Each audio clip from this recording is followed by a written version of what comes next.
पिता रक्षती कौमारी, लहानपणी कोणी रक्षण करायचंय मुलीचं? वडला. ती रक्षणीय आहे. तरुणपणामध्ये नवऱ्याचं रक्षण करायचं आणि म्हातारपणामध्ये मुलांनी रक्षण करायचं असं मनुस्मृती सांगते. ती स्त्री एकटी सोडायची नाही, तिला एकटं राहायला द्यायचं नाही, तिचं रक्षण करायचं. मला सांगा, सोन्याची अंगठी असेल, हिरा बसवलेली हिऱ्याची रत्नजडीत अंगठी आहे तुमच्या पोटामधली, ती अशीच तुम्ही कुठेतरी रस्त्यावर ठेवता का हो? साधा मोबाईल नाही, कायम खिशात घेऊन फिरत असतो. मग ती लाख 1.5 लाख रुपयाची अंगठी तुम्ही अशीच टाकाल का? नाही, ती रक्षणीय आहे का नाही? तसं स्त्री ही रक्षणीय आहे. ती कशी आहे? अमौलिक आहे असं आमचं मनुस्मृती सांगते. आणि तुम्ही तिला जाळायला निघता. अर्थच समजून घेत नाही आम्ही त्याचा. स्त्री ही स्वतंत्र ठेवायची नाही, ती रक्षण करायचं तिचं. आता राजा हा स्वतंत्र ठेवायचा नाही. आता मोदी म्हणाले मी एकटाच करणार, चालेल का सांगा बघूया? त्यांना कुठली सर्व्हिस आहे? Z+ सिक्युरिटी आहे. आता त्यांनी म्हणायचं का मला सिक्युरिटी असं बंधनात घालून फिरवताय, मला माझ्या मागे पुढे एवढ्या गाड्या का ठेवल्या, एवढ्या अशी गाडी का, मी असाच फिरत बसणार एकटा, चालेल? आता तुमची जबाबदारी खूप आहे. तुमच्यावरती सारा देश नाही, सारा आता जग अवलंबून राहील अशी अवस्था तुम्ही निर्माण केली आहे. आता तुम्हाला ही सुरक्षा देणं गरजेचं आहे. तसं स्त्री ही कशी आहे सांगू का? एका क्षणाची पत्नी आहे, पण अनंत काळाची जननी आहे ती. त्यामुळे ती रक्षणीय आहे. शिवबाने काय सांगितलं? त्यांच्या राज्यामध्ये त्यांनी सांगितलं, आणि ही घटना शिवबानी वाचली होती. जिजाऊंनी सांगितलं होतं त्याला. आम्हाला वाटतं आमच्या घरात शिवाजी जन्माला यावा असं नाही वाटत, शिवाजी जन्माला यावा असं वाटतं, पण तो कुठे? शेजारच्या घरात, आमच्या. राजाला आई शिकवते की तू तसा तरी काय होशील का? तू तसा तरी होशील का? तू तसा तरी होशील का? तलवार करी धरशील का?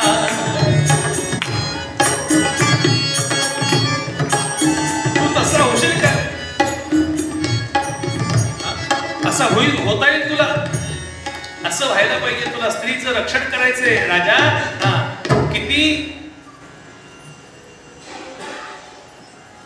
किती स्त्रियांची अब्रू लुटली जात होती. किती एकट्या देशांतरी विकिल्या. किती सुंदरा हाल होवोनी मेल्या. किती ब्राह्मणी गुजरणी भ्रष्ट मेल्या. सुरुवात आहे श्लोकाची. कितीशा मुखी जाहजी भाकविल्या.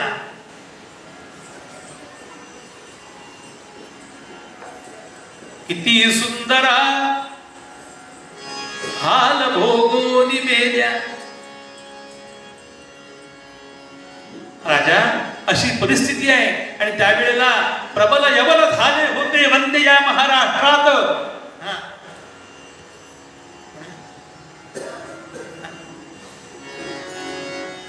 प्रबल यवन झाले होते वंदे या महाराष्ट्रात. आक्रंदक होता धर्म परसत्तेच्या दारात.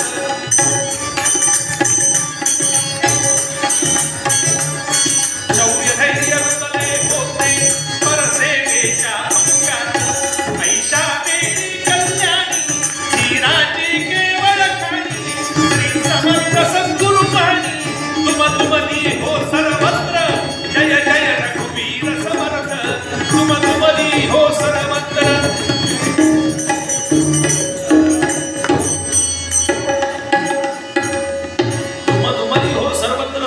जय जय रघुवीर समर्थ. ऐशा वेळी कल्याणी धीराची केवळ खाणी. श्री समर्थ सद्गुरु वाणी. आणि ब्रह्मचैतन्य महाराज म्हणजे दुसरे कोणी नाही बरं का, समर्थांचाच अवतार आहे. कली माझी जे जाहले रामदास जना उद्धराया पुन्हा जन्म घेती. नमस्कार त्या ब्रह्मचैतन्य मूर्ती.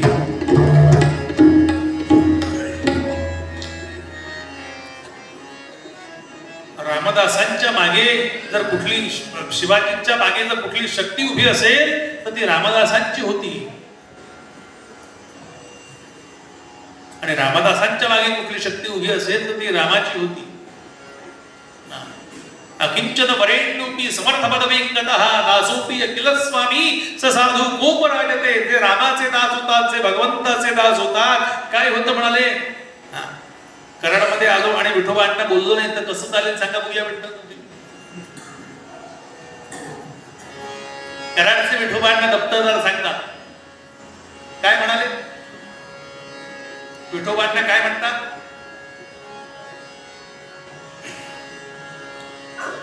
यो वै रामदासस्य, जो कोणी रामदास आहे, कल्याण स्थितिरालये सभाजयति तं प्रेमणा दुर्गाधीशो सदाशिवः. आणि विठोबांना म्हणजे पंडित कवी, यांचं नाव विठ्ठल आहे का नाही, ते सुद्धा विठ्ठल म्हणतात. विठ्ठल नावाची माणसं एका अर्थाने बोलत नाहीत, व्यर्थी बोलतात. आमच्या स्टेजवरच्या विठ्ठल गुरुजींपासून विठोबांपर्यंत सगळे ते काय म्हणतात? यो वै रामदासस्य, जे कोणी रामदास आहेत, रामाचं भजन करतात, त्यांच्या घरी काय येतं म्हणाले? कल्याण स्थितिरालये, त्यांच्या घरी कल्याण येतं. एखाद्या विचारलं कशावरून? बघा म्हणाले रामदास स्वामी, त्यांनी रामाचं दास्य केलं. त्यांचा शिष्य कोण आहे? कल्याण, पट्ट शिष्य. आला की नाही कल्याण घरी त्यांच्या? बरं ते काय? सभा जयति तं प्रेमणा दुर्गाधीशो सदाशिवः.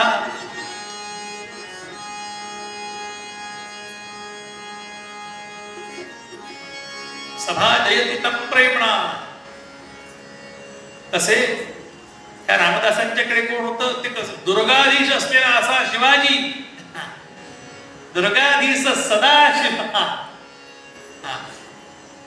आणि सभा जयति तं प्रेमणा दुर्गाधीशो सदाशिवः.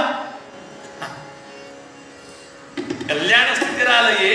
आणि म्हणाले काय होतं? ते कसे आहेत म्हणाले? अकिंचन वरेण्योपी, त्यांच्या जवळ काही नाही, पण म्हणाले अकिंच असून सुद्धा कसे आहेत? श्रेष्ठ आहे. समर्थ पदवी गतः, समर्थ पदवीला पोचले. योवई रामदास. पण कधी कधी होतं हे सगळं? ते रामदास्य केलं तर. आम्ही रामदास्य करत नाही, आम्ही कामदास्य करतो. जगात कामदास भरपूर, दामदासही भरपूर, पण रामदास फार थोडे आहेत.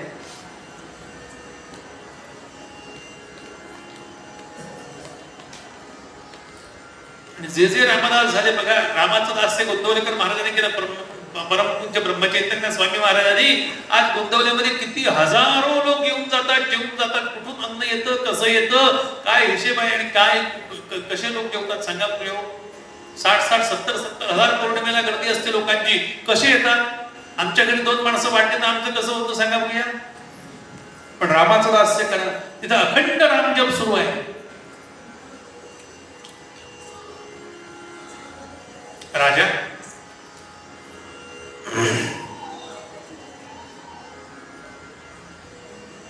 शुकाचार्य मुनी परीक्षितीला सांगतात, ऐक राजा परीक्षित, त्या मनोमा त्यांची पत्नी होती, तिचं नाव काय? शतरूप. मनो आणि शतरूपा यांना एक मनोराजानं 3 मुली झाल्या. आकुती, देवहूती आणि प्रसूती. आणि 2 मुलं झाली. ती कोण होती?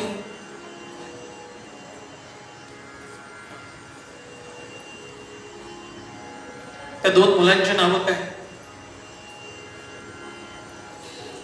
पैकी एक होता उत्तानपाद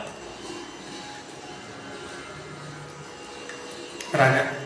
आणि हा उत्तानपाद, आकुती, देवहूती, प्रसूती. त्यातली आकुती जी होती ना, ती पुत्रिका धर्मानुसार कुणाला दिली? ऋषी नावाच्या प्रजापतीला दिली. आणि दुसरी देवहूती, तिला विचारलं, आता तुझं काही ठरलंय का? तुझ्या मनात कोणी आहे का? राजाची मुलगी आहे, राजाकडे नाही, तुला कोण आवडतो का? तिनं सांगितलं, मला कोणी आवडत नाही, अजून माझं तसं काही जमलेलं नाही. आता सांग, जुन्या काळी विचारायचे बरं का, तुम्ही म्हणाल नाही तर लोकांनी काही मदत घेतली नाही, मनात येईल त्याच्याशी लग्न लावून द्यायचे असं नाही. राजा म्हटला तरी सुद्धा त्याला मुलीची काळजी असते. झाली ज्याची उपवर दुहिता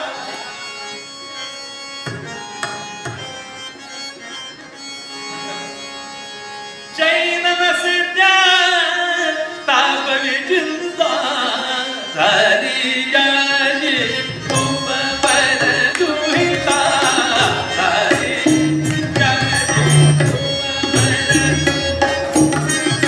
झाली जाली खूप बर दुहिता झाली जाली खूप बर चैन नसत्या चैन नसेत्या चैन नसत्या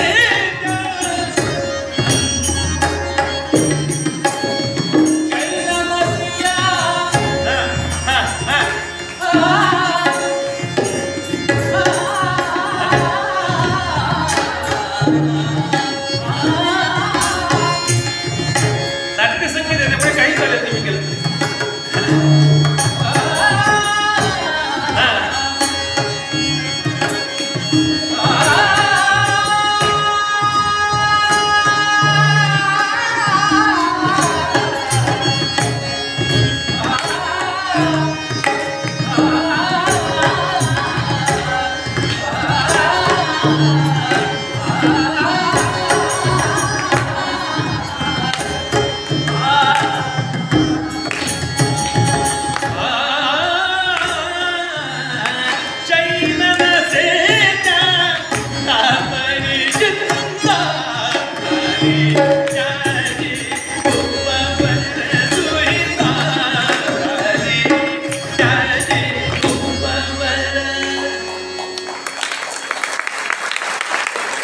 लग्नाचं वय झालं की आई वडिलांना काळजी असते. जावई कसा मिळतो? मग राजा असला तरी ही चिंता जात नाही. बरं हे काय काय शोधतात लग्नामध्ये? कन्या वरयते रूपम. मुलीला नवरा दाखवला मुलगा की म्हणते दिसायला कसा आहे, बाकी काही करू दे. दिसायला कसा पाहिजे? हिरो. मग लग्नानंतर एक एक गुण कळत जातात आणि मग होतो हिरो. पण दिसायला हिरो पाहिजे म्हणा. वडील काय बघतात? म्हणाले दिसायला कसाही असू दे पण कसा पाहिजे म्हणाले? चांगला शिकलेला पाहिजे, विद्वान पाहिजे. आई काय बघते मुलीची? जावई कसा आहे? कसा बघितला सांगा बघूया जावई? पैसा आहे का नाही त्याच्याकडं? माता निमित्तम. मुलीला माझ्या चांगलं खाऊ पिऊ घालेल का नाही? चांगली साडी चोडी देईल का नाही? चांगले दागिने घालेल का नाही? लक्ष्मी हार, चपला हार, पोहे हार आणि कसले असतात ते काय जाऊ हे घालेल का नाही? आणि म्हणाले बाकीचे बांधव असतात ते भाऊबंद असतात ते काय म्हणतात? आमच्या चांगल्या कुलातली आहे ना मग चालेल. मुलगा कसा आहे? चांगल्या कुळातला आहे ना मग चालेल.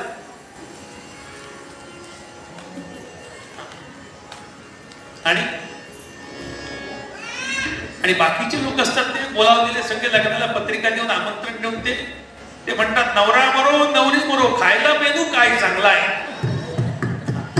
श्रीखंड आहे का बासुंदी आहे का व्हेज भुना आहे? काय होतं आज?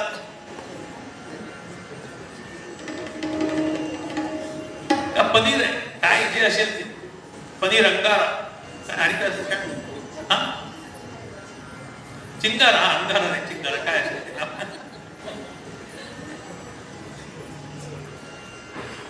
रस्त्यानं जाताना मी पाट्या बसतो अख्खा मसूर अगदी सुचवलोय पण पनीर वगैरे हा मग जेवायला काय होतं? जेवण कसं? बाकी काही होऊ दे पण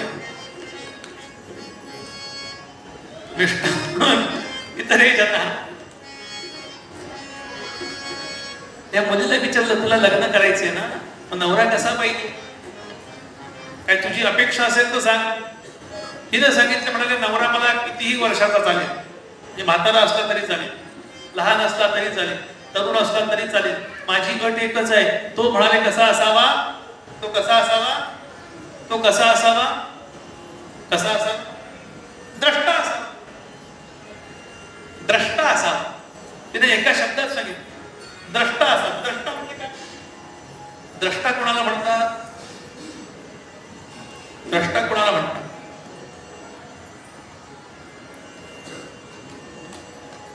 तुम्हाला आत्ता समजेल असं सांगू का, ज्या क्षेत्रातला त्यानं अभ्यास केलाय त्यातलं त्याचं नॉलेज जे आहे ते अंतिम असलं पाहिजे, त्याच्या पुढे कोणी त्या क्षेत्रात बोलता कामा नाही, असा असला पाहिजे. राजे विचार करायला लागले, असं होण्याकरता किती आयुष्य घालवावं लागेल त्या माणसाला. नुसता डिग्री होल्डर नको, म्हणजे आत्ताच्या भाषेत सांगू का, तो PhD असला पाहिजे, डॉक्टरेट.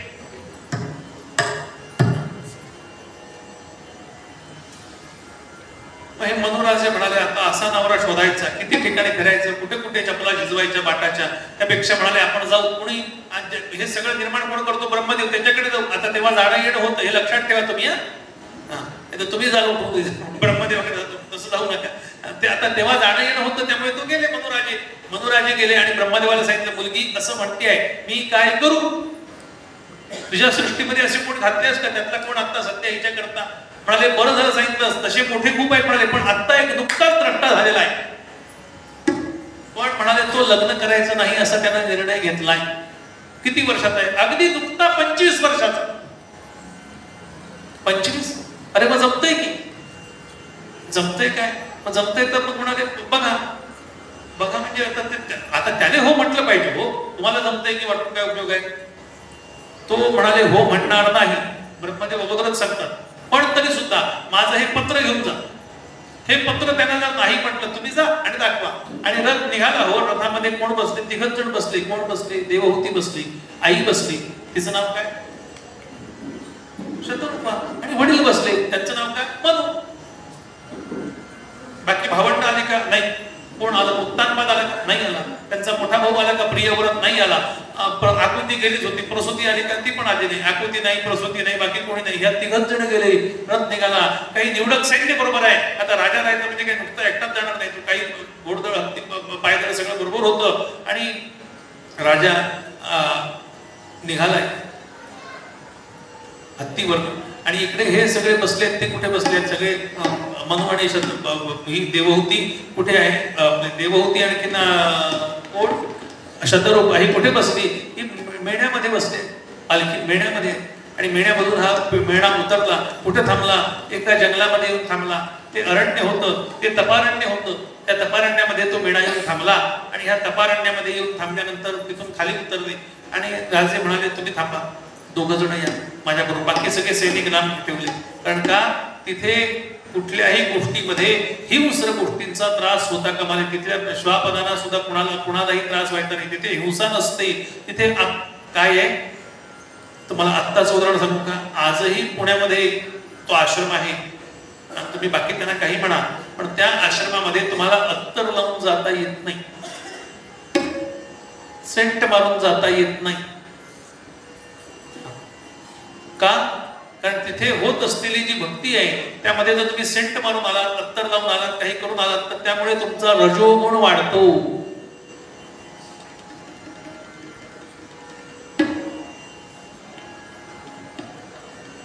ते असताना तर येऊच देत नव्हते. अजूनही तिथे कोणी तसं जात नाही. त्या आश्रमामध्ये फार स्ट्रिक्ट आहे. कोरेगाव पार्कला आहे पुण्यामध्ये. नाव सांगूच का आश्रमाचं, ओशो. बाकी त्यांचं तत्वज्ञान, फार विद्वान मनुष्य होते. अनेक गोष्टींचा अभ्यास, अनेक शास्त्रांचा अभ्यास त्यांनी केला होता. आता काही ठिकाणी माणसं किती हुशार असते तरी ते काय संतांचा स्पर्श त्यांना नसला तर मग थोडस इकडे तिकडे जातात. त्याला काय करता सांगा, चालायचंच. पण ज्याचं चांगलं आहे ते सांगावं.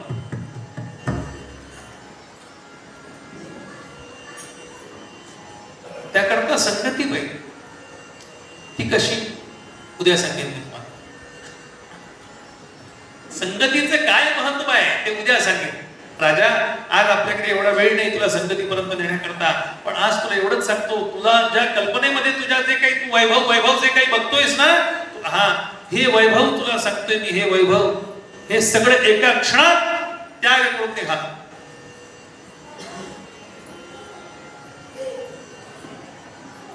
हे ह्याला विष वाटत होतं, विष. तुकाराम महाराजांकडे राजे, छत्रपती शिवाजी राजे यांनी काय पाठवलं, सोन्याच्या मोहरांनी भरलेलं असं ताट पाठवलं.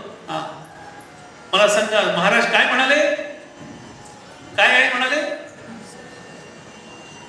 ही म्हणाले घाण निष्ठा मला नको.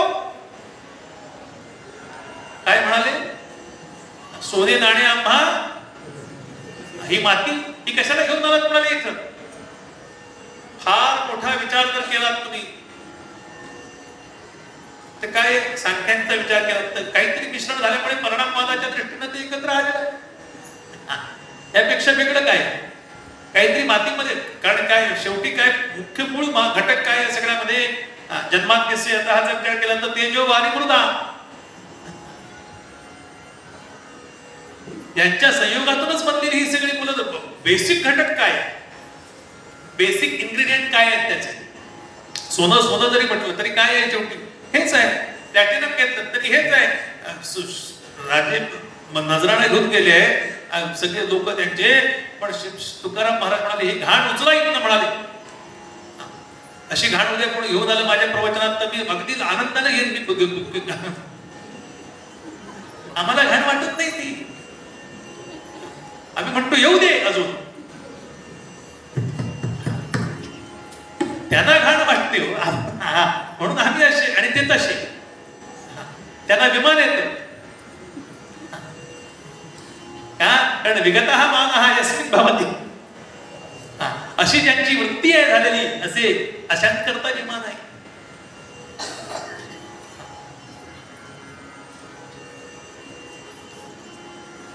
त्यांना काहीच नाही. कोणी निंदा, कोणी म्हणता अमुचा स्वहिताचा धंदा, अशा वृत्तीनं राहणारे तुकाराम महाराज आहे.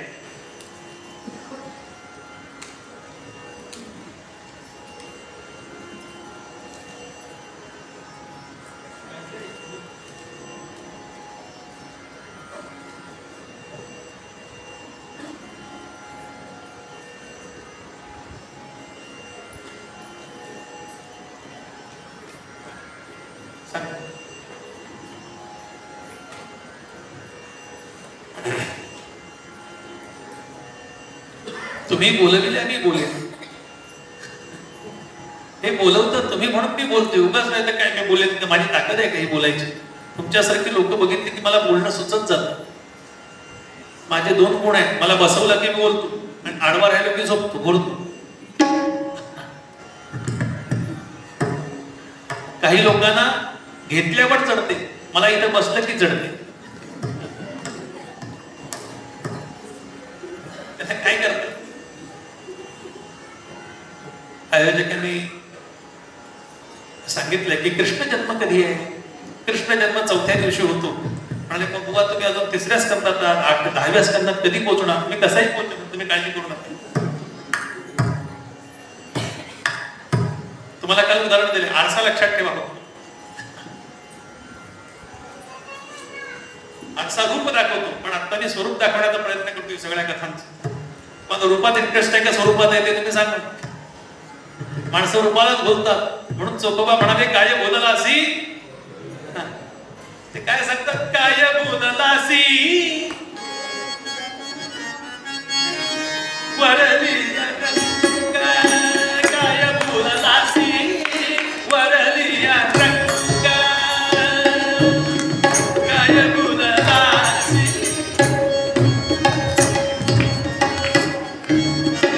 वरली रंगा, काय बोललासी वरली रंगा, उसडून त्या परी रसनो हे डोला,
राजा आणि त्यामुळे दुःखाला कारणीभूत होता. शुक सांगतात ऐक राजा परीक्षिती, हे सगळे जमले, तिघही जण आले. राजांना बसायला आल्याबरोबर त्या ऋषी कुमारांना आसन दिलं, त्या ऋषींना आसन दिलं. राणी आसनावरती बसली. काय आसन होतं? दर्भाची चटई. दर्भाच्या चटईवर बसले आणि ह्या दर्भाच्या चटईवर बसलेले हे, आणि मुलगी मात्र जी होती ती उभी राहिली, ती बसली नाही बरं, ती अशी मागे उभी राहिली दरवाजाच्या तिथे. केवढा होता आश्रम त्यांचा? आश्रम केवढा होता? एक खोली होती बाहेरची बसण्याकरता. आतल्या खोलीमध्ये यज्ञकुंड होतं. ते यज्ञकुंडामध्ये देण्याकरता असलेल्या समिधा, दर्भ वगैरे, गाईच्या शेळी वगैरे सगळं काय होतं ते होतं. आणि हे सगळं देण्याकरता असलेली एक यज्ञीय धेनू त्यांनी आतल्या बाजूला बांधली होती. पलीकडे परसदार. जागा संपली. एकरावर एकर घेतले नव्हते त्याने.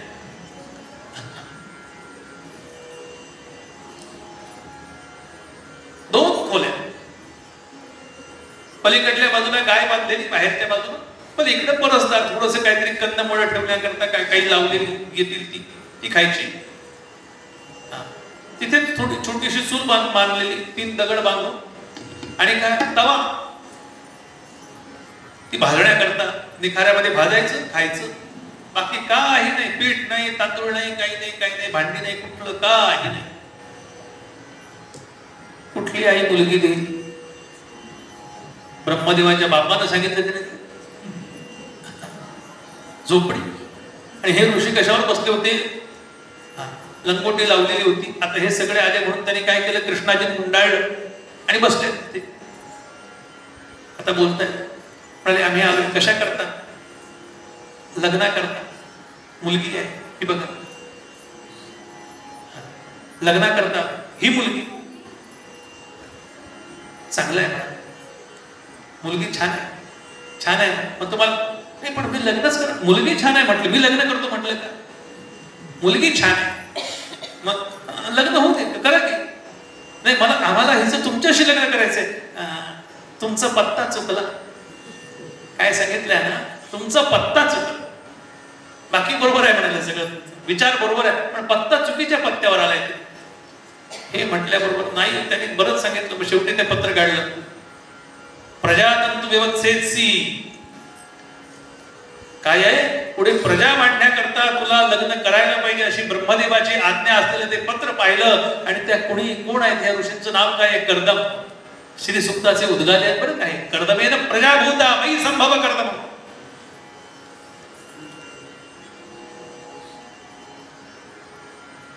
हे श्री सुक्ताचे कर्ते आहे. ते म्हणाले आम्ही तुम्ही पत्रच आणलंय, नाईलाज आहे झाला, पण लग्न करायचं झालं.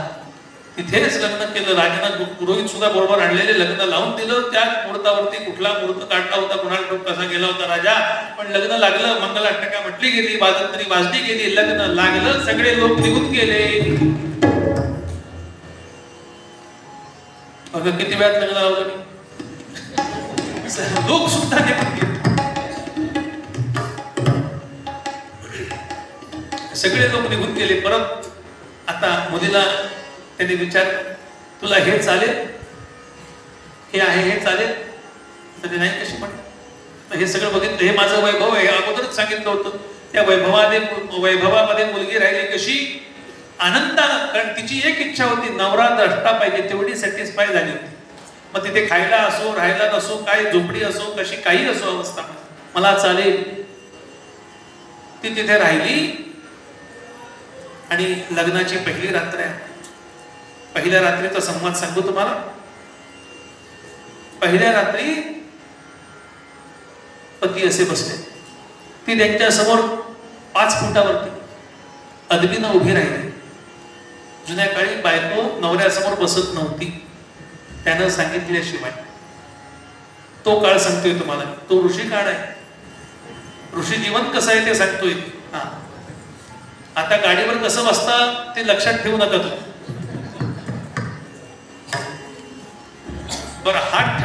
पद्धतीवरनं ओळखायचं बायको आहे का आणखीन कोण आहे.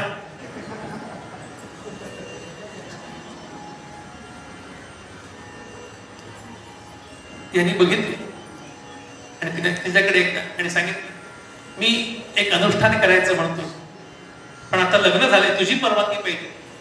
परवानगी. तिने एकदा आंबा गिळला घोटला आणि ती म्हणाली काय परवानगी आता मागायची, आता काय द्यायला पाहिजे परवानगी. लग्न झाल्यानंतर पहिल्या रात्र सांगतोय उद्याचाच दिवस चांगला आहे, मी अनुष्ठानाला सुरुवात करणार आहे, करू का. करा. तिनं भीत एक प्रश्न विचारला, करा. मान्य मुख संमती दिली आणि सांगितलं करा म्हणून सांगितल्यानंतर तिने एक प्रश्न विचारला किती दिवस चालेल. काय विचारलं, तुमचं अनुष्ठान हे जे काय करणार आहे हे किती दिवस चालेल. काही नाही म्हणाले, फक्त 12 वर्ष. किती दिवस, फक्त 12 वर्ष. म्हणाले मग ह्या कालावधीत काय, या कालावधीत मी तुझ्याशी बोलणार नाही, मी ब्रह्मचर्याचं कडकडीत पालन करेन आणि मी काय कंदमुळं फळं आहेत ती मला तू दिलीस तर मी घेईन आणि मला काय समिधा वगैरे लागतात त्यांना तू मदत करणार तर कर, नाहीतर तू तुझं बघ मी माझं बघतो, काय मला सवय आहे. आता ती काही बोलली का. आत्ताची मुलगी असते तर काय केलं असतं, लगेच रिटर्न करा अनुष्ठान. या करता केलेलं अनुष्ठान पूर्ण झालं, हे प्रसन्न झाले 12 वर्षानंतर आणि पुन्हा प्रेमाने त्याने सांगितलं आता उद्याचा दिवस गेला ना की परवाचा दिवस खूप चांगला आहे. तेव्हा माझ्या मनात असं आलंय, काय मनात आहे तुमच्या. तिला वाटलं काहीतरी वेगळं सांगतील. म्हणाले मला पुन्हा एक अनुष्ठान करायचं आहे. हिनं भीत विचारलं किती वर्ष चालेल. काही नाही म्हणाले, फक्त 12 वर्ष. लग्नानंतरचे पुन्हा 12 वर्ष. आता ती विचार करते, गणित घालायला लागली. ती शेवटी काही झालं तरी स्त्री आहे. ती तुकाराम महाराज म्हणाले बाईला कशी आहे, पैशाची. ती म्हणाली आता 12 वर्ष म्हणजे 24 वर्षाची निश्चिती झाली माझ्या जीवनाची. आता काहीच नाही, ते बोलत नाही, काही करत नाही. 12 वर्षानंतर एक वाक्य फक्त बोलतात काय अनुष्ठान करेल म्हणून. काय आता करायचं, कुठून पडले म्हणाले. असं तिने विचार केला का नाही. ती समाधानी आहे, ती तृप्त आहे. तिथे अनुष्ठान करतात तिथे त्यांना समिधा पाहिजे, त्या समिधा देते. काय समिधा पाहिजे, त्या रुईच्या पाहिजे, सूर्याची आहुती द्यायची, रुई देत आहे. पिंपळाची समिधा पाहिजे, पिंपळाची देते. कुठल्या पाहिजे त्या समिधा देत आहेत, त्या आहुती करता. तू काय तूप पाहिजे ती करून देते, दर्भ पाहिजे आणून देते, कंदमुळं गोळा करून आणते आहे आणि त्यांना खाऊ घालते आहे. असं होता होता होता होता 12 वर्ष संपली आणि 12 वर्षानंतर आता ते म्हणाले आता माझ्या अनुष्ठानाची सगळ्या गोष्टी माझ्या पूर्ण झाल्या. आता हे बघ मी प्रसन्न आहे तुझ्यावरती, मी प्रसन्न आहे. आता मला एक तुझ्याकडनं परवानगी पाहिजे. आता काय परवानगी पाहिजे. 12 वर्ष झाली, आता काय परवानगी पाहिजे. आता मला असं वाटतंय आपला प्रपंच झाला 24 वर्ष झाले ना. मग म्हणाले आता मला संन्यास घ्यावा असं वाटतंय. तुझी परवानगी पाहिजे. पण संन्यास घेण्याकरता परवानगी लागते, असंच जाऊन करता येत नाही. असाच गेला आणि संन्यास घेतला तर तुम्हाला विठ्ठलपंतांची कथा माहिती आहे. तेही विठ्ठलपंत गेले काशीला निघून. ज्ञानेश्वरांचे वडील आता नाही तुझी इच्छा असेल तर सांग म्हणाले. तसं मी वागणार, तुमची इच्छा असेल तसा. तुम्ही हो म्हटलं तर संन्यास घेणार, नाही म्हटलं तर काय मला घेता येणार नाही. पण माझी इच्छा तुला सांगितली, आता तू प्रेमानं सांगतेस म्हणून बोलतो बरं का तुझ्याशी मी. आणि हा मोठ्या प्रेमानं बोलतात तुला सांगतात. मला आता संन्यास घ्यावा असं वाटतं, फक्त तुझी परवानगी पाहिजे. आहे का परवानगी. ते म्हणाले तिनं काय बोलली ती. आता लग्नानंतर ती बोलते त्यांच्याशी मोकळेपणानं बोलते. किती वर्षानंतर, 24 वर्षानंतर ती बोलते आहे. तिला संधी आली बोलायची. ती म्हणाली, तिनं काय सांगितलं, वेलीवर सुद्धा फुलं येतात. ती काय बोलली, वेलीवरती सुद्धा फुलं येतात, पाषाणातून सुद्धा मूर्त जन्माला येते, पाषाणामधून मूर्त जन्माला येते. त्याला कळलं काय हिला म्हणायचंय. म्हणजे एकंदर तशी प्रपंच करायची इच्छा आहे. हो ना, मग प्रपंच करायचा. पण मला माझी एक अट आहे. काय अट आहे. हिनं विचार केला, भल्या भल्याची केली मी दैना. माया आहे ती शेवटी. ती म्हणाली काय अशी सोडते काय, एकदा माझ्या तावडीत सापडा फक्त म्हणाली. ती मनात विचार करते असं बरं का. आणि हा म्हणतो तुझी इच्छा आहे ना प्रपंच करायची, करूया म्हणाले, पण कसा. तुला एक अपत्य झाल्यानंतर, तुला एक अपत्य झाल्यावर आपल्याला अपत्य नाही म्हणाले, आपल्याला मुलगा झाला. हा मुलगा झाला की म्हणाले मग आपण काय करूया, मुलगा झाला की मी संन्यास घेत, मग तेव्हा तू मला परवानगी देशील ना. ते म्हणाले आनंद तुला कुशाल गेला, मुलगा झाला की तुम्हाला परवानगी देणार. तिनं सांगितलं. मायाने विचारलं आता प्रपंच तुला असा चालेल, ही आपली झोपडी, ही एक खोली, आतली यज्ञशाळा आणि पलीकडे असलेली यज्ञ धेनू बांधलेली ती जागा, एवढी तुला जागा चालेल, अशात तुला चालेल प्रपंच का तुला कसं पाहिजे. आता ही राजकन्या आहे, ही काय बोलली, ही काय बोलली. भागवतातला 3रा स्कंद अध्याय 22-23 ही कशी होती हिचं वर्णन केलंय. पतिमिंगित कोविदा, पतीचं इंगित जाणणारी होती. पतिमिंगित कोविदा असलेली अशी ही. तिला विचारलं तुला काय पाहिजे आता. तिनं सांगितलं मला म्हणाले असं वाटतं आम्हाला हौस असते. म्हणाले बरं हौस असते कसं. मला म्हणाले घर पाहिजे, घर पाहिजे कसं पाहिजे. ते म्हणाले त्या घराला सौध असावा. ऐका त्या घराला काय असावं. सौध म्हणजे काय, एकावर एक एकावर एक एकावर एक एकावर एक असे ज्या घराला 7 मजले असतात आणि 7व्या मजल्यावरच्या वरच्या जागेमध्ये 100 लोक एकत्र खेळ खेळू शकतील अशी विस्तीर्ण जागा असते, त्याला सौध असं म्हणतात. मला माझा 1 रूम किचन झोपडी आहे माझी, 10x10च्या 2 खोल्या, आणि आता ही सौध मागते आहे. दुसरं असतं तर काय झालं असतं सांगा बघूया, काय झालं असतं, इथंच पडला असता आडवा. पण ह्यानं सांगितलं, हा म्हणाला चालेल चालेल चालेल.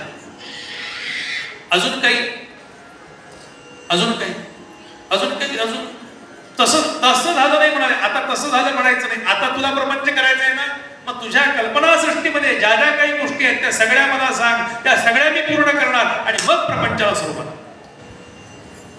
हेच नाही तेच नाही तेच नाही तेच नाही, जे काय पाहिजे ते आत्ता मागून घे, पुन्हा नंतर कुरकुर चालणार नाही. जे काय पाहिजे ते आत्ता, तुला जे पाहिजे ते आत्ता माग. आत्ता मागितलं असतं मला मान्य आहे, नंतर सांगितलं असतं देणार,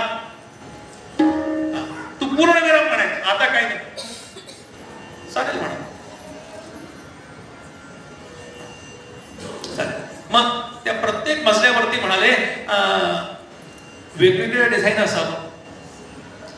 वेगवेगळ्या डिझाईन म्हणजे प्रत्येक मजल्यावरचे नोकर चाकर वेगळे असावेत. इथलेच नोकर तिथे तिथलेच नोकर तिथे असं नको म्हणाले, मग येत नाहीत ते, तसं नाही. प्रत्येक मजल्यावरचे नोकर वेगळे चालेल म्हणाले. प्रत्येक मजल्यावरती नोकर वेगळे राहतील. बरं म्हणाले प्रत्येक ठिकाणी त्या ठिकाणी पुष्करणी असावी, तिथे हंस शुक सारिका असे पक्षी खेळत असावेत, राहील. अजून अजून अजून म्हणाले काय आहे, मला वेगवेगळ्या साड्या असाव्यात. काय हे कशी एकच साडी 2च साडी नेसते मी, त्या बाहेरून आणलेल्या त्यांची सुद्धा आता लक्तर झाले आहेत. इतके 24 वर्ष तुमच्याबरोबर नेसून तुम्ही काय मला साडी सुद्धा घेतली नाही, झाडाची सालं नेसून राहते पुढे पुढे मध्ये मध्ये मी. आता म्हणाले मला साड्या असाव्या, रेशमी पैठणी असावी. चालेल म्हणाले. म्हणजे किती असाव्यात, किती असाव्यात म्हणजे म्हणाले समजा आम्ही आज साडी नेसली आणि ते मला पुन्हा नेसायची वेळ आली तर साधारणतः 2 वर्षांनीची आली.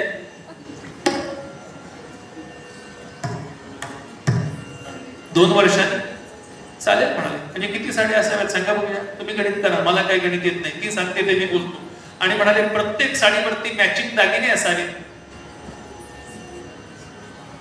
मॅचिंग दागिने असावेत. म्हणजे शालू जर हिरवा असेल तर दागिने कशाचे असावेत, पाचूचे. शालू जर काय पांढरा असेल तर दागिने कशाचे असावे, हिऱ्याचे दागिने असावेत. शालू जर कसा डाळिंबी असेल दागिने कशाचे असावेत, माणकाचे असावेत. चंद्रहार वाकी बाजूबंद हे सगळं असावं. काय काय दागिन्यांची नावं सांगितलेत तिनं. PhDला सगळ्या सांगितलं तरी करू शकणार नाही, इतके दागिने तिनं सांगितले. तू हा म्हणाला चालेल, हा नाही म्हणतच नाही कशाला. बरं म्हणाले अजून म्हणाले तसं मी काय सांगितलं तुला, तसं झालं म्हणायचं नाही, पूर्णविराम. पूर्णविराम म्हणजे म्हणाले आपल्या चारही बाजूला वाड्याच्या, आपल्या घराच्या चारही बाजूला चारही शाखांचे ब्राह्मण असावे, तिथे पाठशाळा असावी आणि त्या पाठशाळेतले सगळे विद्यार्थी दुपारच्या वेळेला आपल्याच घरी भिक्षेला यावे, भोजनाकरता इथेच यावे. चालेल म्हणाले. त्यांना खाण्याकरता लागणारं सगळं साहित्य मुत्पाकखाना आपल्या घरी असावा. आता किती असतील ते ब्राह्मण, 4 शाखेचे ब्राह्मण बोलवायचे, सगळ्यांना खाऊ घालायचं, त्यांचे विद्यार्थी असणार त्या सगळ्यांना बोलवायचं. किती असेल? चालेल म्हणाले. भाई बरं चालेल. अजून आपल्या दरवाजासमोर हत्ती असावा. हत्ती बरं, आणि त्याच्या पायामध्ये सोन्याचे तोडे असावे हत्तीच्या. बरं, आणि बाहेर एक सोन्याचं जातं असावं. चालेल म्हणाले. कशा करता? त्याच्यावरती आपण त्या जात्यावरती कस्तुरी भरडावी, किलो कस्तुरी भरडावी आणि येणाऱ्या प्रत्येकाच्या गुरुजींच्या दुपारच्या वेळेला जेवायला बसतील तेव्हा त्यांच्या डोक्याला लावावी. आम्ही आता कसे जेवायला गेलो कुंकू लावतात तसं तिथे कस्तुरी लावत होते. तो काळ सांगतोय तुम्हाला मी. आता कस्तुरी शब्द नाम ऐकायचं फक्त, किंवा टेलर असेल तर बघायचं, बाकी काही नाही. एवढंच राहिलं कस्तुरी, बाकी काही कस्तुरीचं नाव राहते, बाकी कुठे काही कस्तुरी मिळत नाही तशी. किलोला कस्तुरी भरडता यावी, सोन्याच्या जात्यावरती भरडतात बरं का कस्तुरी. कस्तुरी भरडायला दुसरं कुठलं वापरत नाही, सोन्याचं जातं. चालेल म्हणाले. काही अजून म्हणाले तसं झालं नाही म्हणाले. आता काय? फुलझाडं असावीत, फळझाडं असावीत, राहतील. वेगवेगळ्या ऋतूमध्ये वेगवेगळी फुलं मिळतील असं नको म्हणाले. मला कुठल्याही ऋतूमध्ये कुठलंही फळ खावं असं वाटलं, कुठलंही फुल घ्यावं असं वाटलं तर मला मिळावं. ती फुलझाडं फळझाडं हट्टी असू नयेत. म्हणजे काय हट्टी असू नयेत? म्हणजे आंब्यानं असं म्हणू नये मी तुम्हाला काय सप्टेंबर ऑक्टोबर मध्ये आंबे मिळणार नाहीत, ते सप्टेंबर मध्ये आमची जर कुठली दासी गेली तिथं घेऊन टोपली तर टप टप टप टप टप टप पिकलेलेच आंबे झाडाचे त्यात पडावे, असं झाड असावं. म्हणजे काय ऍग्रिकल्चर तिचं डेव्हलप झालेलं केलेलं असेल त्याने विचार करा. आणि फुलझाड प्राजक्तानं असं म्हणू नये मी काय आषाढ श्रावणामध्येच फुलं देईन, हा वसंत ऋतू आला की फुल, असं प्राजक्तानं म्हणू नये. त्यांना ऐन डिसेंबर मध्ये सुद्धा फुलं द्यावी, हिवाळ्यामध्ये सुद्धा फुलं द्यावी. राहील म्हणाले. अजून कुठली असावी? मदनमान, मोतिया, चमेली, जाई, जुई, मोगरा, मालती, चाफा, बकुळी, शेवंती ही सगळी फुलझाडं असावी, राहतील. अजून ती हट्टी असणार नाही, केव्हाही मिळतील तुला फुलं त्याची. अजून फळझाडं सुद्धा तशीच राहतील. अजून काही नाही म्हणाले. मी अशी उत्तम साड्या नेसणार, दागदागिने घेणार, आम्हाला नटायची हौस आहे, आमच्याकरता असे असणार. आणि मग म्हणाले तुम्ही असे लंगोटी लावून बसणार, भस्म लावून अंगाला, गळ्यात माळा घालून रुद्राक्षाचे, ते बरं दिसतं का? मग तुमच्याही गळ्यात दागिने असावेत, हातामध्ये भाऊभूषण असावेत, अंगावरती तुम्ही भरजरी रेशमी धोतर नेसावं. तो म्हणाला फक्त 1 वर्ष. मग एकदा तुला मुलगा झाला की मी संन्यास घेणार, तुला मान्य आहे ना? मान्य आहे म्हणाले. पण तोपर्यंत तुम्ही असं राहू, असं कसं तरी राहू नये, दाढी वगैरे वाढवून ठेवली असं काहीतरी करून त्याचं बरं नाही दिसत ते, असे राहा. तुम्हाला चालेल. अजून म्हणाले तसं झालं. मी काय सांगितलं तसं झालं काही म्हणायचं नाही, मला तसं झालं हे नकोय. अजून म्हणाले काय प्रत्येक मजल्यावरती कारंजी असावी, राहतील.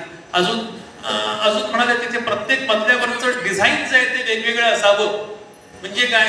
खाली जर पद्मपरागाची फरशी असेल तर वरच्या मजल्यावरती माणकाची असावी, त्याच्या वरच्या मजल्यावरती नीलमण्याची असावी, त्याच्या वरच्या मजल्यावरती पाचूची असावी, त्याच्या मजल्यावरती बैडुरियाची असावी. अशा वेगवेगळ्या प्रकारच्या फरशा असाव्यात. खिडकीला दावदानं आहेत, त्यांना पडदे असावेत. ते कसे असावेत? वेगवेगळ्या प्रकारच्या मोत्यांची असावेत. म्हणजे तांबड्या समुद्रातले गुलाबी मोती, चीनच्या पीत नदीतले पिवळे मोती, पिवळी झाक असलेले मोती, असे वेगवेगळ्या प्रकारचे मोती असावेत. वेळू मधले मोती कुठे मिळतो? कौटिल्य अर्थशास्त्रकार सांगतात. करींद्रजीत वराह शंख मत्स्य आहे शुक्तीत भववेणू जानी.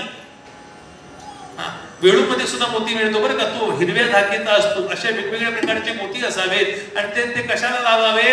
ते गळ्यात, मोती गळ्यात घालतच नव्हते. मोती कुठे बांधायचे? मोती पडद्याला बांधायचे, पडद्याला. झालं. आता आपण कशी मोत्याची रांगोळी ठेवतो तशी रांगोळीला वापरायचे नाही तर ते पडद्याला वापरायचे. ते अंगावर घालायचे नाही, मोती अंगावर नाही घालायचे.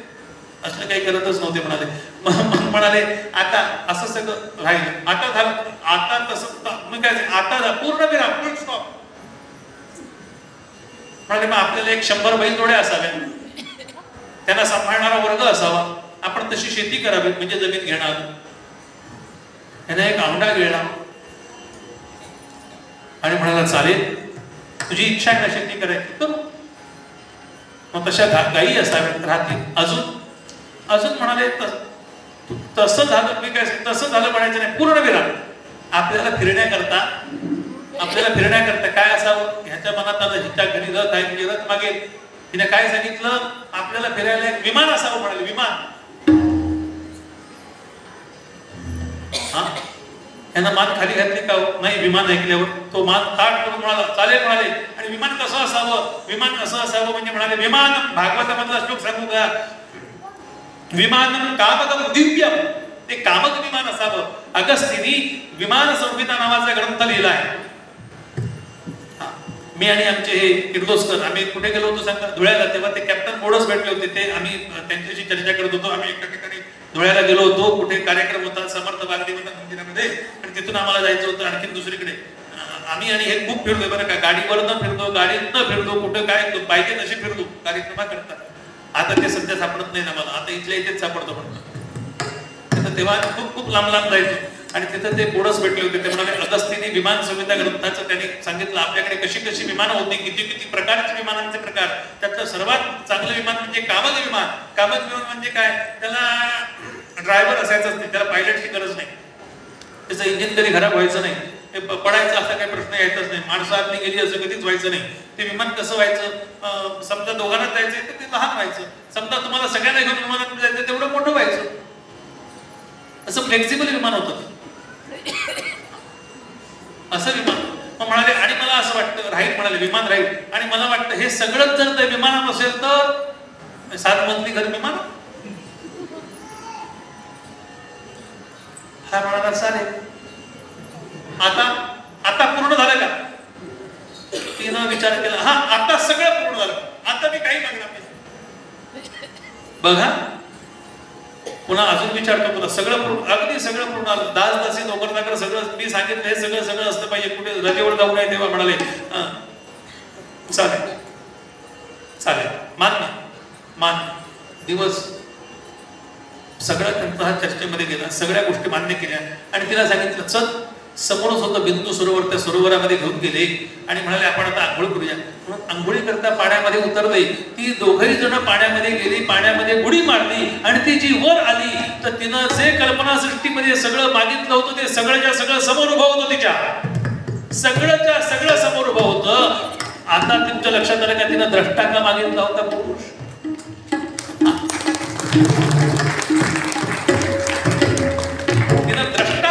मागितला होता याचं कारण हे आहे, हे सगळंच्या सगळं तिला एका क्षणात मिळालं. 24 वर्षाचा क्षण तिचा निघूनच गेला सगळा. आता ते बोलले नाही आता यांच्या प्रपंचाला सुरुवात झाली. आणि ते विमानामध्येच बसले आणि त्या प्रियेला सांगतात प्रिय पहा तो चंद्र पहा.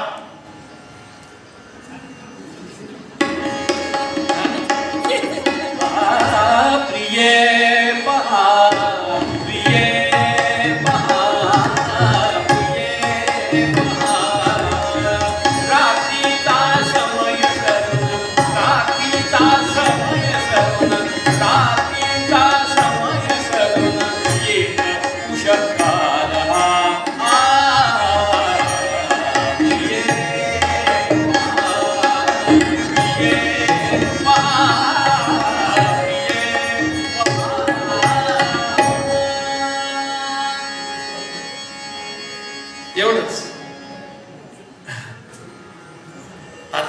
करतो.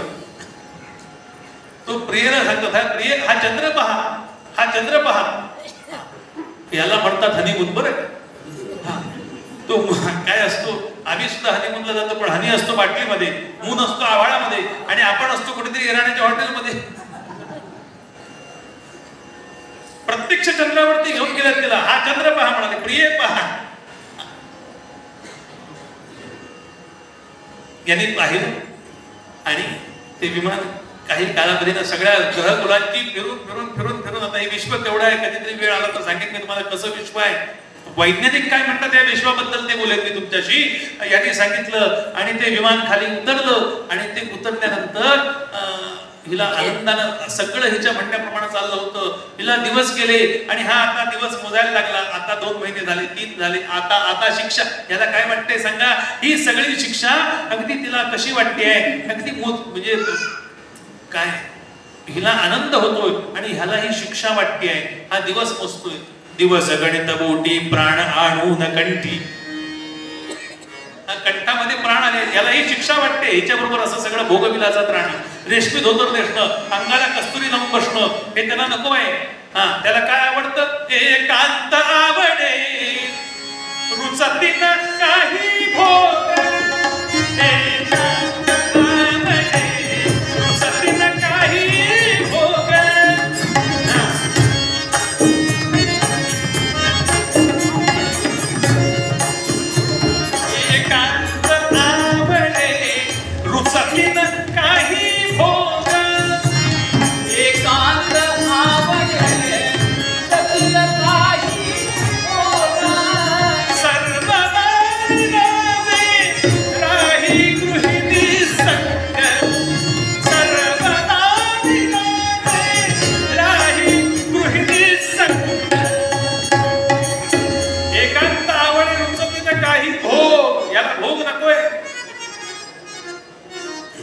सज्जन हो.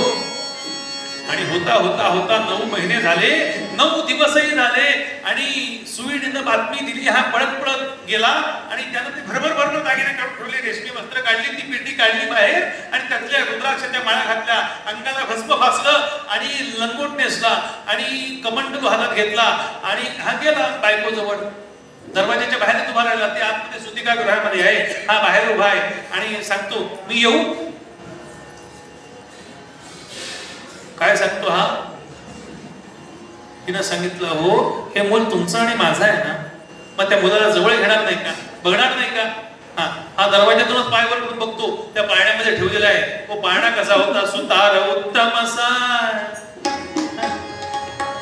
तुझ्यासाठी आणविला, पाळणा रंगीत बनविला. रंगीत पाळण्याने बनवला होता, चंदनाचा.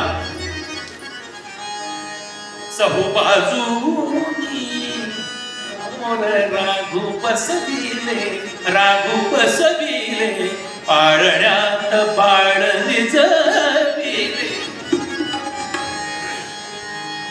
हा पाळण्यामध्ये बाळ बसवलाय, झोपवलाय आणि शुद्ध सांगतात, ऐक राजा परीक्षिती, हा निघाला जाण्याकरता. ती म्हणाली, जवळ घेणार नाही का? मग घेतो जवळ म्हणाले. हा खडावा काढून आत आला आणि खडावा काढून आत आला. त्या बाळाला जवळ घेतलं आणि जवळ घेतलं आणि म्हणाले, हे बघ घेतलं, आता तुझं समाधान झालं का समाधान? आता हे घे. त्यांना विचारलं, म्हणाले कोण झालं? कोण झालं सांगा बघूया. कोण झालं? तुम्ही काय तसं बघितलं? मग काय बघितलं? इतक्या वेळ हातात घेऊन म्हणाले, मुलगा झाला का मुलगी झाली? मग म्हणाले परत बघा, घ्या आता. त्यानं घेतलं हातामध्ये. कोण झालं? मुलगी झाली. मुलगी झाली. मग हे काय आपल्याला आहे का अपत्य? कन्या ही जावयाची. कन्या कोणाची सांगा बघूया? जावयाची कन्या हो. आणि कन्या इथे न राहावयाची, ती जावयाचीच. तेव्हा म्हणाले ही मुलगी कोणाची?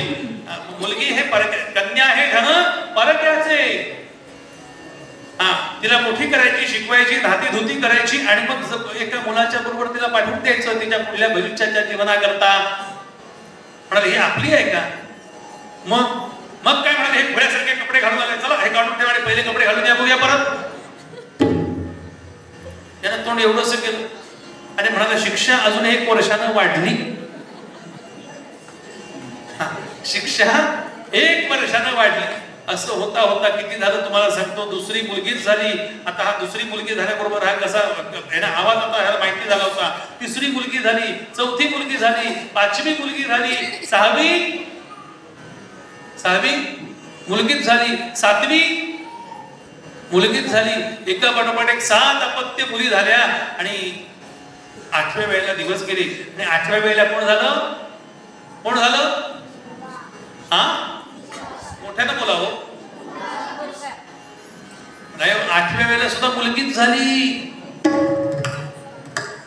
लोक धरलं आपलं. तेव्हा त्या मुली काही मोठ्या झाल्या होत्या. ते म्हणाल्या बाबा बाबा असं डोकं धरू नका. म्हणाले उठा उठा बघूया.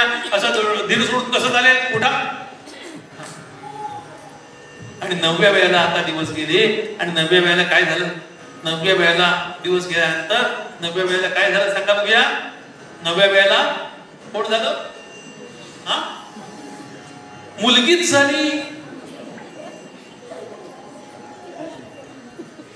आणि आता कसे तुम्ही हसताय का नाही तशी ती हसती आहे याच्याकडे बघून. बघा कशी झाली पहिली मुलगा झालेला जाता. आता आता बायका सगळं असं बोलून दाखवत नाही पण प्रतीतनं बोललं. आता हा काय ह्याला डोकं धरलं आणि पटकन खाली बसून राहिलं. आता काय करायचं? आता म्हणाले आपल्याला काहीतरी वेगळा उपाय केला पाहिजे. आणि म्हणून यानं काय केलं? 9व्या वेळेला मुलगी झालेली बघितली आणि आता यानं तप केलं आणि तपश्चर्या केली आणि आता 10व्या वेळेला मुलगा झाला. मुलगा झाल्याबरोबर हा निघाला जाण्याकरता. आता म्हणाले मुलगा झाला, तुला सांगितल्याप्रमाणे मी आता निघालो. तिनं म्हणाले इकडे या म्हणा. कुठे झालं? कुठे झालं म्हणजे तुला सांगितलं होतं ना मी आता संन्यास घेणार. मुलगा झाला की संन्यास घ्यायला तू परवानगी दिलीस ना. मला परवानगी दे. परवानगी कशी दे म्हणाले. हे एका पाठोपाठ एक 9 मुलींची फलटण उभी करून ठेवली आहे. यांना कुणी पोटायचं आपापल्या घरी. मी एकटी किती पडणार पुढे म्हणाले. मग या मुलाची गुंज व्हायची अजून जन्माला आहे ते शूद्र. हा ब्राह्मण झाला का? संस्कार केले का आपण याच्यावरती? नाही म्हणाले. मग आता म्हणाले मग काय करायचं? यानं विचार केला. हा होलसेलच्या भानगडीत पडला, रिटेलच्या भानगडीत पडलाच नाही. मंडनांती नतु मुंडनम काय आहे? मंडनानंतर मुंडन करत नाही, लग्नानंतर मुंज करत नाहीत. म्हणून यानं आधी मुलाची मुंज करून घेतली आणि त्याच मांडवामध्ये या 9 मुलींकरता 9 जावई निर्माण केले. त्यानं बोलावले. त्या 9 जावयांची दिली. पहिली झाली तिचं नाव होतं अनुसूया, दुसरी झाली प्रिया, तिसरी झाली ख्याती, चौथी झाली अरुंधती. अशा मुली. आणि अनुसूया कोणाला दिली? अत्रीना दिली बरं का. अनुसूया कोणाला दिली? अत्रीना दिली. अत्रीना अनुसूया दिली. आणि अशी मुलींची लग्न लागली. मुलांची मुंज झाली. आता ह्याला थांबण्याकरता अडवण्याकरता तिच्याजवळ कुठलंच कारण नव्हतं. आता त्याच्याजवळ कुठलंच कारण नव्हतं. आता काय करायचं? आता तिच्या डोळ्यामध्ये पाणी आलंय. पण तिनं शब्द दिला होता. तिला त्या प्रमाणात ते मंगळसूत्रातला मणी 2 मणी आणि 1 वाटी देणं भाग आहे. संन्यासाकरता ते द्यावं लागतं. आणि तो थांबला का? त्यानं पटकन कपडे बदलले आणि तो निघाला. आता मला तुला परवानगी द्यायलाच पाहिजे. तुझ्या सगळ्या इच्छा पूर्ण केल्या आहेत मी. आणि तुला तो निघाला. आणि मुलगा नुकतीच मुंज झालेला असा बसलेला होता.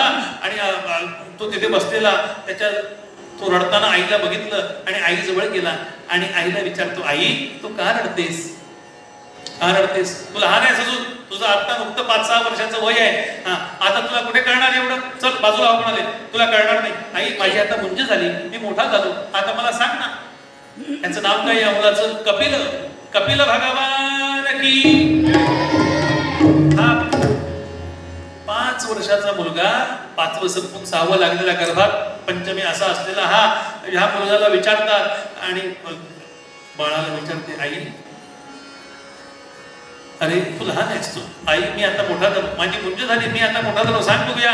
आई म्हणाले तुला कळणार नाही. आता बाबाने संन्यास घेतला. आई पण चांगलंच आहे की त्यांनी संन्यास घेतला. ते संन्यास घेणं हे काय वाईट आहे का? आई त्याने संन्यास घेतला हे योग्यच केलं. काही संन्यासी आपल्या घरामध्ये जन्माला जर आला तर संपूर्ण कुल पावन होतं. पवित्र ते कुळ, पवित्र तो वंश त्यांचा सगळा पावन होतो. जेथे हरिदास जन्म घेती. तेव्हा मला सांगितलं तुला का वाईट वाटते? आई म्हणते अरे बाळा म्हणून सांगितलं तुला कळणार नाही, तू लहान आहेस. त्यांचा माझा संबंध संपला. आई तुला कळत नाही का? संन्यास घेतला की ते घरी कसे राहतील? ते जाणारच ना. त्यांचा संबंध संपणार.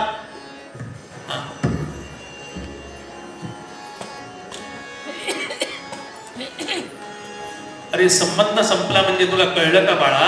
त्यांचा माझा आता पुन्हा कधीही शरीर संबंध येणार. अरे आई आता आमचं मिलन होणार नाही, आमचा वियोग होणार. आई तुला कळलं पाहिजे होतं मिलनाचा हेतूच वियोग आहे. मिलनाचा हेतू हा वियोग आहे. 2 रुणके सागरामध्ये एकत्र येतात, दोन ओंडक्यांची होते सागरात भेट, एक लाट तोडी दोघा पुन्हा नाही गाठ, वियोगार्थ मिलन होते नेम हा. वियोग हेच हे सत्य आहे आई, हे तू विसरतेस. यथा काष्ठंच काष्ठंच, दोन लाकडं एकत्र येतात, पण म्हणाले महो नदीमध्ये येणारी ती लाकडं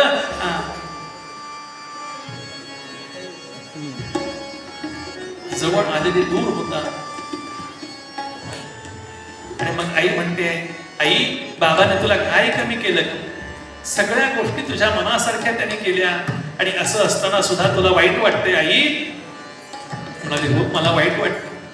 तुझ्या कल्पना सृष्टीमध्ये असलेली सगळी चुका त्याने तुझ्या पायामध्ये टाकली, जोळीमध्ये टाकली, पायदरी ठेवली, आणि आता तुला का वाईट वाटते? आई म्हणाली मला का वाईट वाटतं? आणि म्हणून भागवताच्या 3ऱ्या स्कंदामध्ये अध्याय 25, 26, 27, 28, 29, 30, 31, 32 आणि 33 असे 9 अध्याय आई प्रश्न विचारते, आणि मुलगा बोलतोय वय वर्ष 5. आता 5वर पूज्य द्यायची वेळ आली तरी आम्हाला हे बोलता येईल का? आईने त्याला विचारले अनेक प्रश्न आहेत. हा एका शास्त्राचा उद्गाता आहे, सांख्य शास्त्राचा उद्गाता कपिल आहे बरं का. सांख्यांची 24 तत्व आहेत.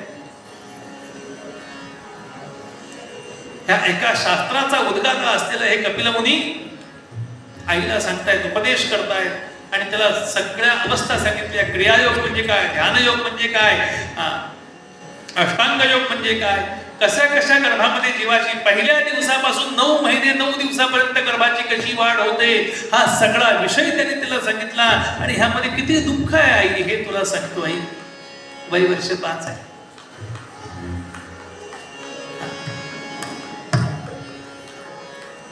हे ऐकलं, आईचं हृदय भरून आलं.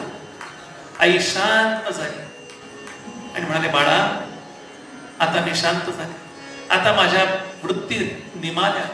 आई हे निमण्याकरता गरज जी आहे ना ती ज्ञानाची गरज आहे, हे कळणं महत्वाचं आहे. शुक सांगतात ऐक राजा परीक्षिती, या कर्दमाने निर्माण केलेल्या सृष्टीपेक्षा तर तुझी मोठी सृष्टी नाही ना रे. राजा म्हणाला होते ऋषी होते, ऋषी होते. आणि म्हणून त्याने त्याला पुढे दुसरं चरित्र सांगितलं.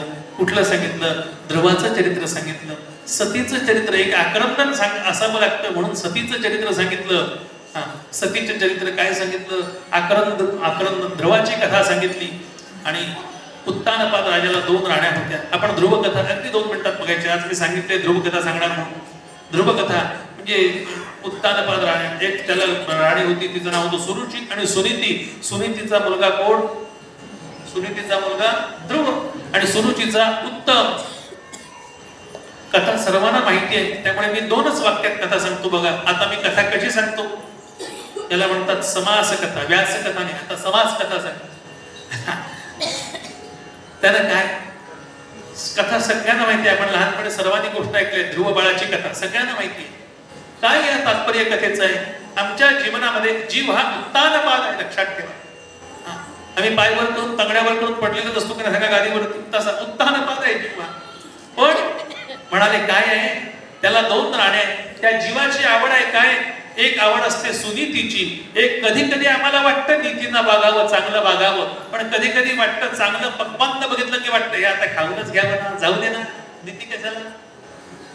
आता दही दिसलं ना चांगलं आहे दही, पण मग जरा साखर घालावी असं वाटतं त्याला. रुचीमध्ये जातो आणि रुचीमध्ये गेल्यानंतर मग वाटतं नको ते होतं. तुम्हाला सांगतो सुरुचीचं फळ उत्तम असतं, पण ते ध्रुव असत नाही. पण नीतीनं जे वागतात त्यांचं जीवनामध्ये मिळणारं जे फल आहे ते ध्रुव असतं. ही कथा सांगते. ही कथा वेगळं काय सांगत? या ध्रुवाचं पुढे यक्षांची युद्ध उत्तम मारला जातो वगैरे वगैरे. आणि ह्या ध्रुवानं पुढे 1000 वर्ष राज्य केलंय. आणि कसं राज्य केलं? त्याला अढळपद मिळालं बरं का, अढळपद मिळालं. आणि मग पुढे काय झालं? अढळपद मिळालं त्याला, ध्रुवाला अढळपद दिलं. हा ध्रुव तारा जो आहे ना, हा कुठे आहे? आमच्याकडे दिशा ज्या ठरवल्या जातात, अगदी 2 मिनिटं. आमच्याकडे दिशा ज्या ठरवल्या जातात, या दिशा कशावरून ठरवतात? सूर्य उगवण्यावरून दिशा ठरवत नाही, कारण सूर्य कधीही पूर्वेला उगवत नाही. सूर्य कधीही पूर्वेला उगवत नाही. वर्षातले 360 दिवस धरले तर 359 दिवस तो थोडासा उत्तरेकडे किंवा दक्षिणेकडे असतो. तो फक्त वर्षातून 2च दिवस तो पूर्वेला उगवतो. कुठले दिवस आहे? 21 जून आणि 22 डिसेंबर या 2च दिवशी सूर्य फक्त पूर्वेला उगवतो. बाकी तो थोडा उत्तरेकडे असतो किंवा दक्षिणेकडे असतो. उत्तरायण दक्षिणायन म्हणतात. पण दिशा कशावरून ठरवतात? दिशा ही ध्रुवावरून ठरवली जाते. ध्रुव अजून काय करतो हे मी तुम्हाला उद्या सांगतो. ही ध्रुवाची कथा झाली आणि ध्रुवाची कथा झाल्यानंतर राजा म्हणून माणसानं नीतीनं वागावं, रुचीनं वागू नये. तुला तहान लागली, पाणी हवं होतं, खायला पाहिजे होतं म्हणून तू त्या शमिक ऋषींच्या आश्रमामध्ये गेलास आणि शृंगीचा तुला श्राप झाला. कारण का? तुला रुचीच्या मागे धावलास. माणसं रुचीच्या मागे धावले की अशी पश्चात्तापाला पावतात राजा. त्यामुळे तुला सांगतो रुची नको. पण गुरुजी मला अजूनही माझं समाधान झालं नाही. आज आपली कथा साधारणतः 6:35 ला सुरू झाली, त्यामुळे मी 9:30 पर्यंत करणारच आहे. तुम्ही उभे राहिलात तरी चालेल ना? 5 मिनिटं अजून. आता तुम्ही नाही कसे म्हणता? एवढा वेळ बसलो, 5 मिनिटांनी काय होणार आहे? पण उद्या रविवार आहे. उद्या आपण थोडं लवकर सुरू करूयात. पुन्हा कामं नसतील. आपण बरोबर 6 ला सुरू करू. म्हणजे आपल्याला थोडा कृष्ण जन्म आहे, थोडा वेळ लागणार आहे असं घरी सांगून या. आता 3च दिवस राहिले पुढे उद्यानंतर. बरं, उद्यानंतर मग 3 दिवस आता थोडंसं इकडे तिकडे झालं तर थोडं सहन करा. ही सुरुचीची कथा, उत्तमाची कथा आम्हाला हे सांगते. त्यानंतर पुरंजनाचं आख्यान येतं.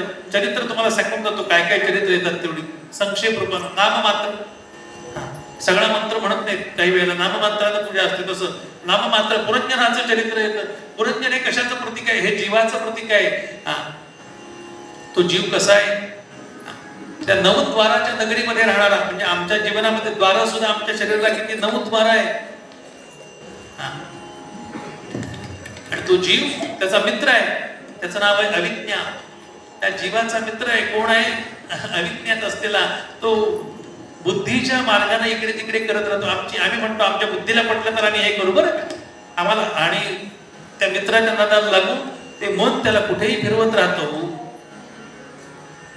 हे पुरंजनाचं चरित्र इथे आलं आणि इथं 4था स्कंद संपला.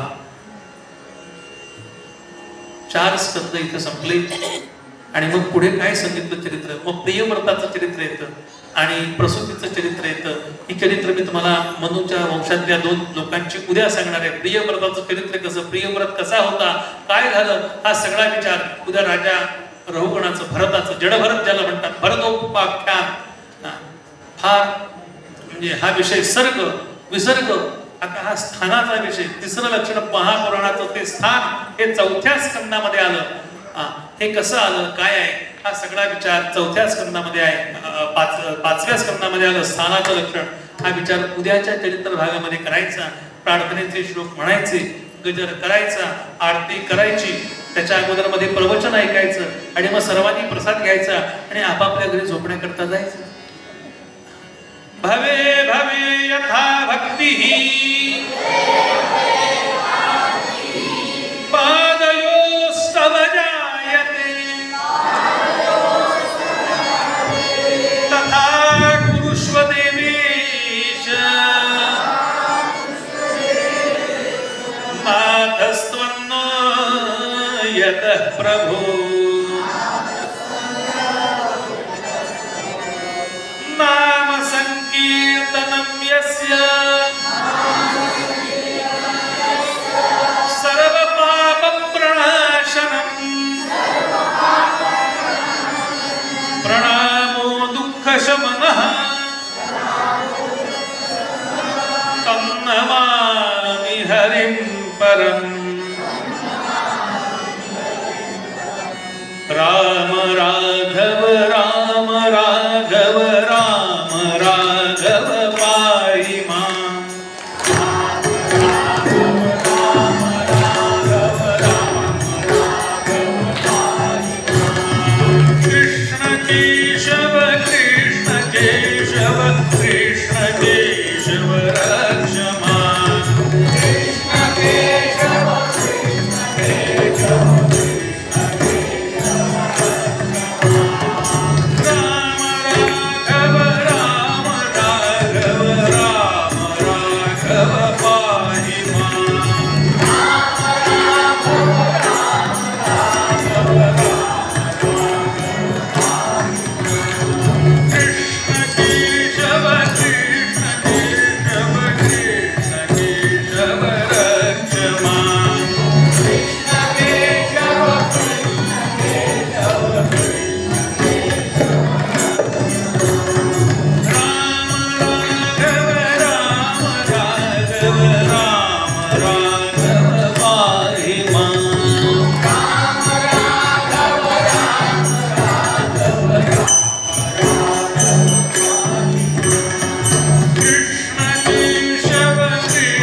वासुदेवाय. ओम नमो भगवते वासुदेवाय. ओम नमो भगवते वासुदेवाय. यानंतर 2 मिनिटं प्रवचन वाचलं जाईल आणि मग सर्वांनी आरती करायची आहे.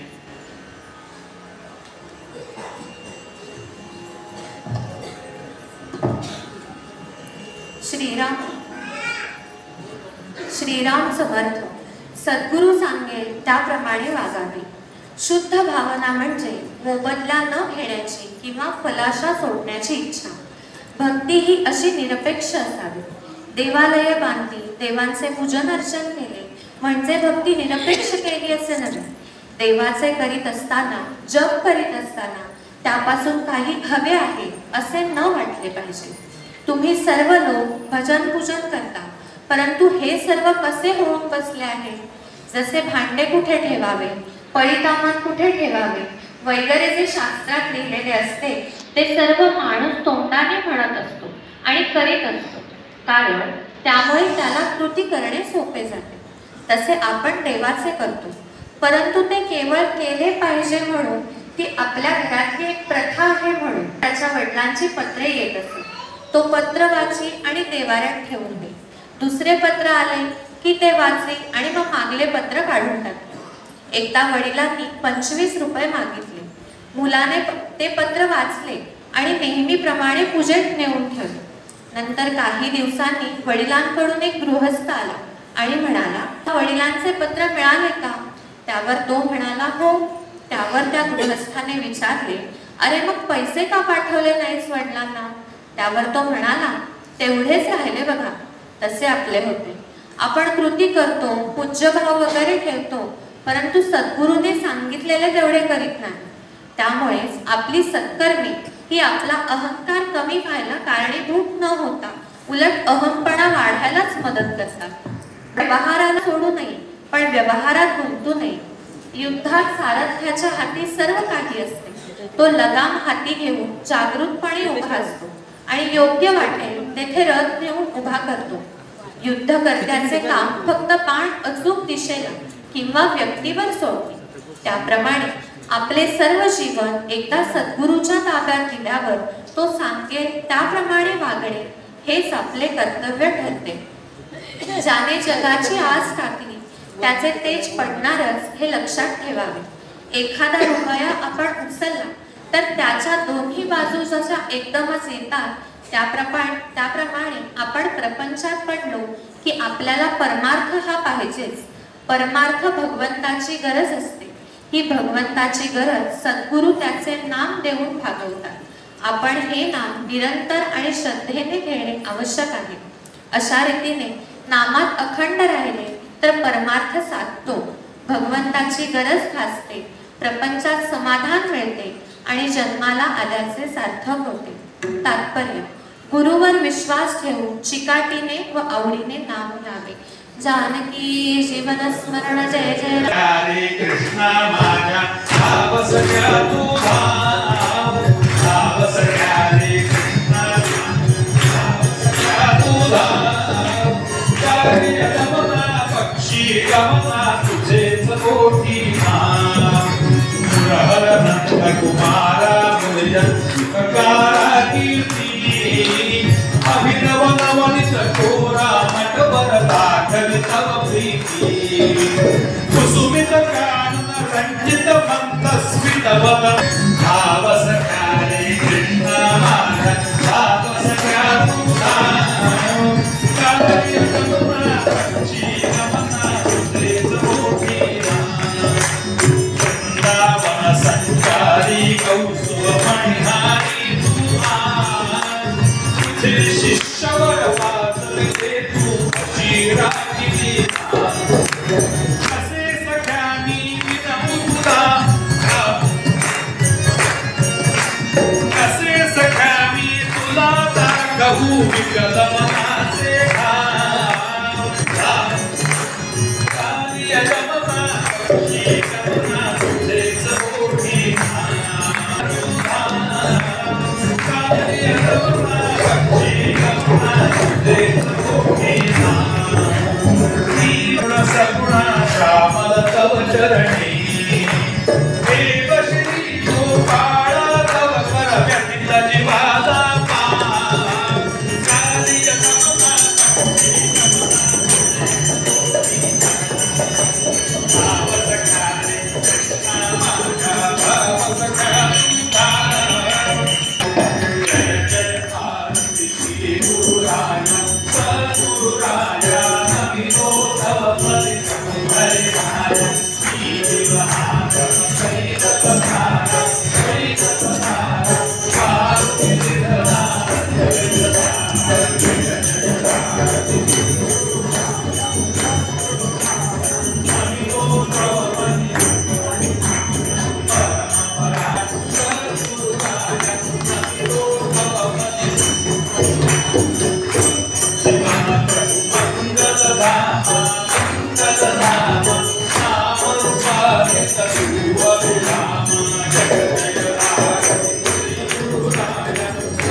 सर्वांसाठी एक दोन सूचना आहेत.